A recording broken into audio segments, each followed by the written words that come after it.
Our New Testament reading today comes from the Gospel according to Matthew, chapter 22, verses 15 through 22.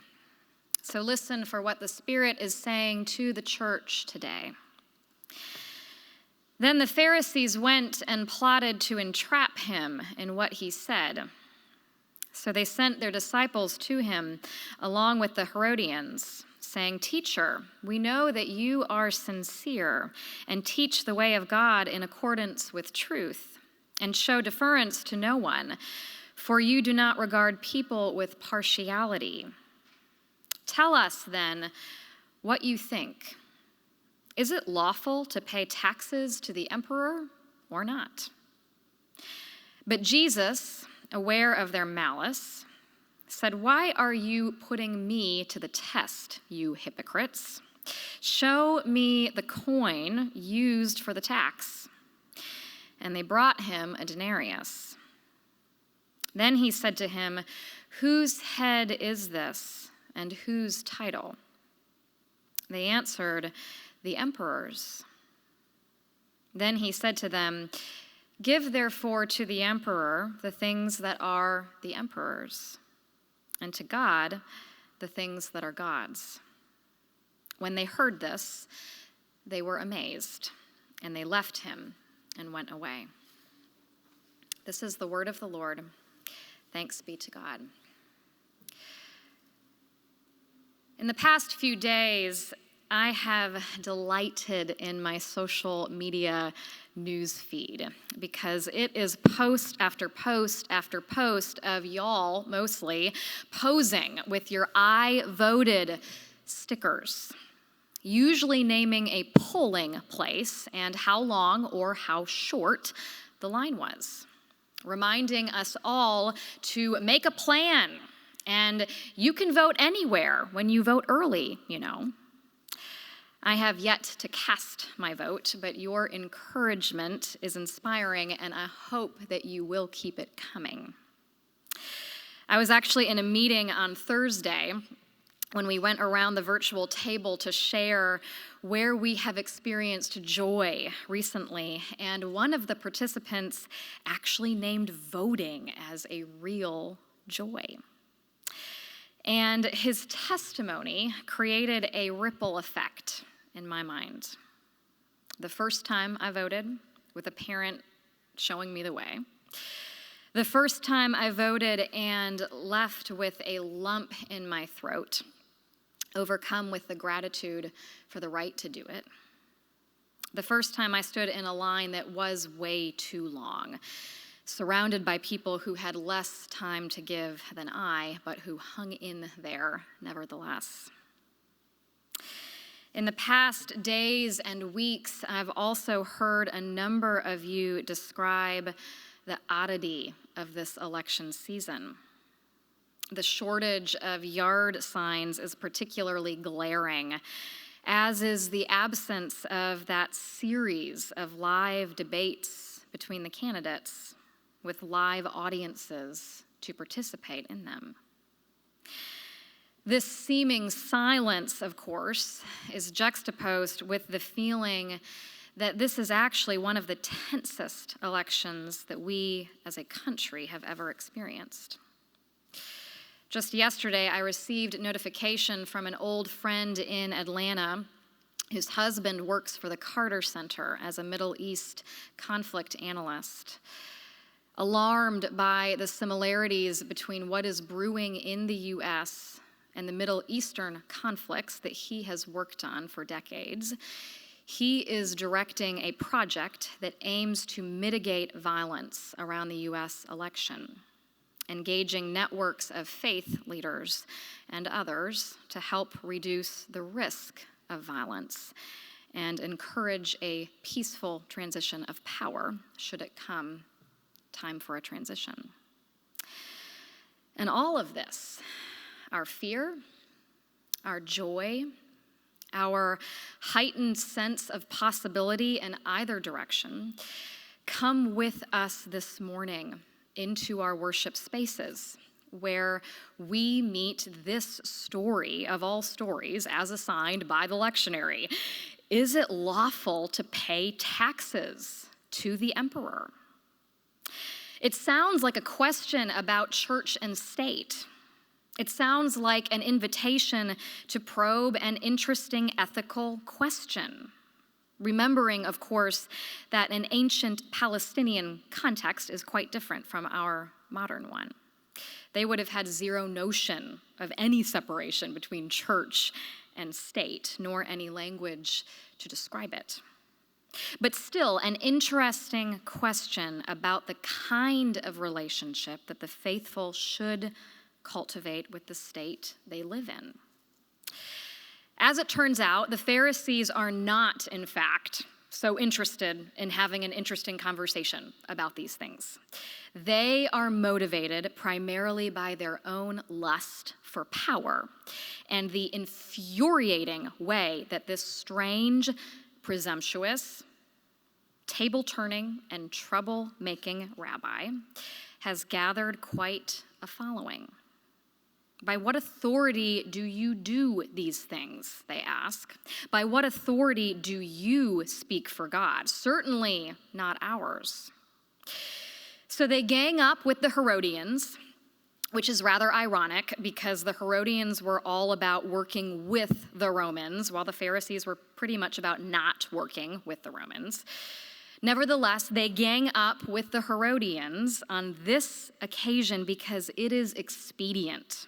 And they ask a simple either-or type of question that betrays their motive. They are only interested in trapping him. If he says, yes, it is lawful to pay taxes to the emperor, he will lose face swiftly with his own disciples and with the crowds that are still on his side. The tax that the Pharisees refer to is a poll tax. It is an annual payment to the occupying Roman Empire that was massively unpopular amongst the subjugated Jewish people. If he answers, yes, it is lawful, he has lost the people. And if he answers, no, it is not lawful to pay that tax, well, that is grounds for being arrested and crucified. The Pharisees think that they've won. Either way he answers, they've got him. But Jesus is clever. Does that ever make your list of Christian virtues? Cleverness? His answer actually harkens back to a sermon that he gave early on in his ministry, when he had to establish who he was as a leader and what he believed, which in those days demanded that he clarify how he thought the Jewish people should deal with the occupying foreign power. And there were no shortage of opinions about that matter. And so in answer to that question, he gave a series of examples. You'll probably recognize them. The people certainly did. If somebody strikes your right cheek, offer the left as well. If you're sued for your coat, go ahead and give your cloak. If you're forced to go a mile, go a second. Each of those examples pointed to an interaction, not between peers, but between a Jewish person and a person of some authority in Rome. A person who is exploiting the powerlessness of the Jew. And these were everyday examples. These humiliating things happened all the time. Far from being the doormat Christianity that it's often accused of by Christians and non-Christians alike, the direction that Jesus gave there was clever, and it was empowering. When you offer your left cheek to a Roman soldier, he can't slap you with the backhand slap that he would have used on your right cheek.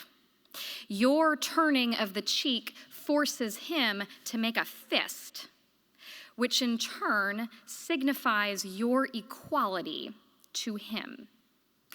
You're now a peer worthy of a true fist fight. If you offer your cloak in addition to your coat, you are now standing butt naked in a court of law. And the person who is witnessing your nakedness is just as shamed, if not more, than you are, especially in an honor and a shame society, right? If you insist on going an extra mile, more than the Roman soldier is allowed by law to force your labor, according to the law at the time, he is then forced to beg you for its return, kind of running after you.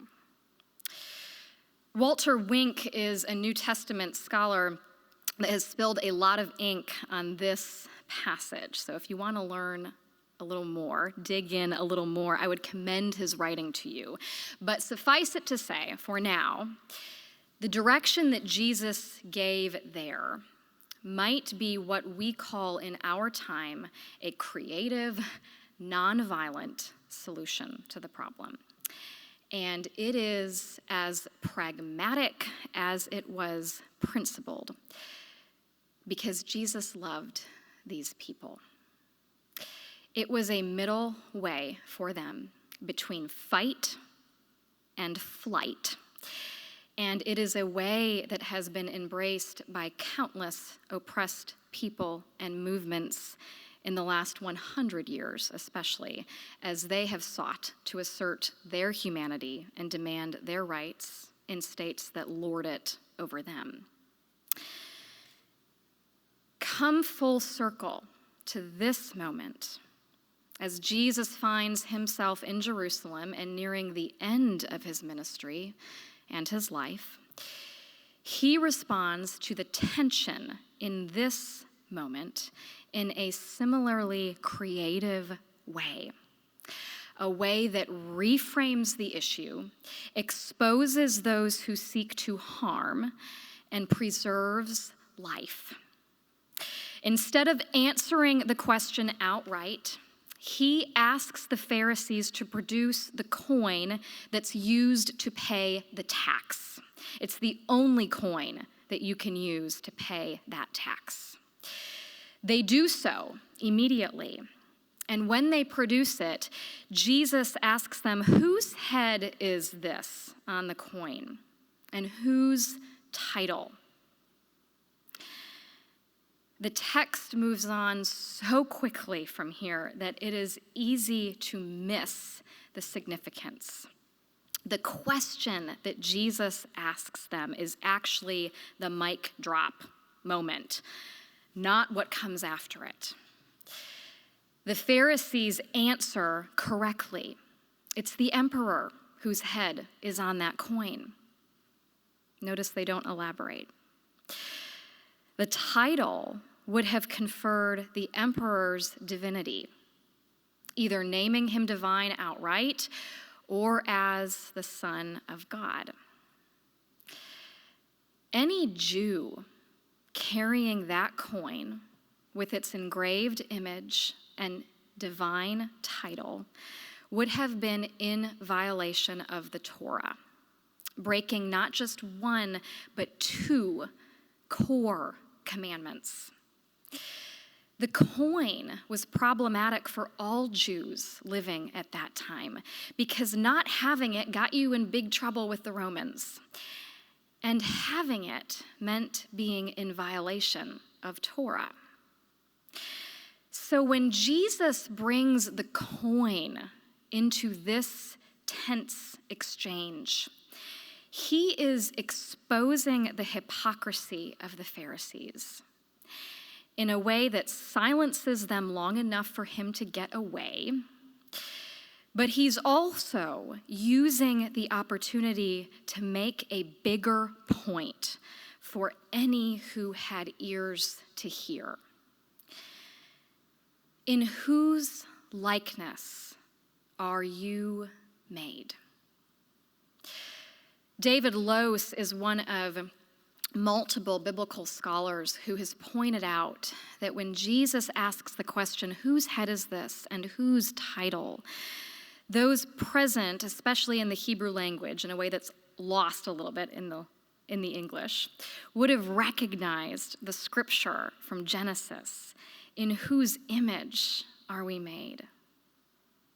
In whose image? In God's, right? It's in God's image that we are made.